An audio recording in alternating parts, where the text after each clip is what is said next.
श्लोक 25 अनुवाद। मैं मूर्खों तथा अल्पज्ञों के लिए कभी भी प्रकट नहीं हूँ, उनके लिए तो मैं अपनी अंतरंगा शक्ति द्वारा आच्छादित रहता हूँ, अतः वे यह नहीं जान पाते कि मैं अजन्मा तथा अविनाशी हूँ। तात्पर्य, यह तर्क किया जा सकता है कि जब कृष्ण इस पृथ्वी पर विद्यमान थे और सबों के लिए दृश्य थे, तो अब वे सबों के समक्ष क्यों नहीं प्रकट होते, किंतु वास्तव में वे हर एक के समक्ष प्रकट नहीं थे। जब कृष्ण विद्यमान थे तो उन्हें भगवान रूप में समझने वाले व्यक्ति थोड़े ही थे। जब कुरु सभा में शिशुपाल ने कृष्ण के सभाध्यक्ष चुने जाने का विरोध किया तो भीष्म ने कृष्ण के नाम का समर्थन किया और उन्हें परमेश्वर घोषित किया। इसी प्रकार पांडव तथा कुछ अन्य लोग उन्हें परमेश्वर के रूप में जानते थे, किंतु सभी ऐसे नहीं थे।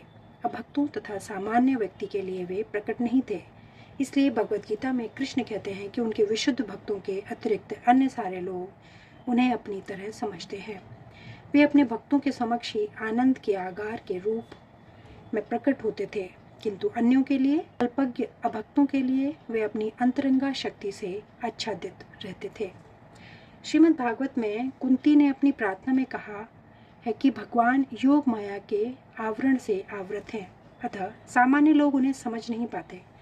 ईशोपनिषद में भी इस योगमाया आवरण की पुष्टि हुई है, जिसमें भक्त प्रार्थना करता है, हे भगवान, आप समग्र ब्रह्मांड के पालक हैं और आपकी भक्ति सर्वोच्च धर्म है, अतः मेरी प्रार्थना है कि आप मेरा भी पालन करें। आपका दिव्य रूप योग माया से आवृत है। ब्रह्म ज्योति आपकी अंतरंगा शक्ति का आवरण है। कृपया इस तेज को हटा लें, क्योंकि यह आपके सच्चिदानंद विग्रह के दर्शन में बाधक है।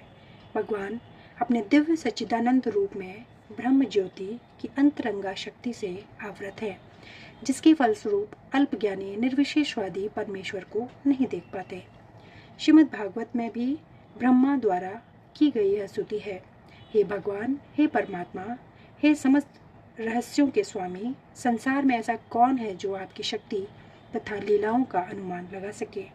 आप सदैव अपने अंतरंगा शक्ति का विस्तार करते रहते हैं, अतः कोई भी आपको नहीं समझ सकता। विज्ञानी तथा विद्वान भले ही भौतिक जगत की परमाणु संरचना का ये कि विभिन्न ग्रहों का अवशेषण कर लें, किंतु अपने समक्ष आपके विद्यमान होते हुए भी वे आपकी शक्ति की गणना करने में असमर्थ हैं। भगवान कृष्ण न केवल अजन्मा है, अपितु अव्यय भी है। वे सच्चिदानंद रूप हैं और उनकी शक्तियाँ अव्यय हैं। श्लोक 26 से आगे का वर्णन अगले वीडियो में।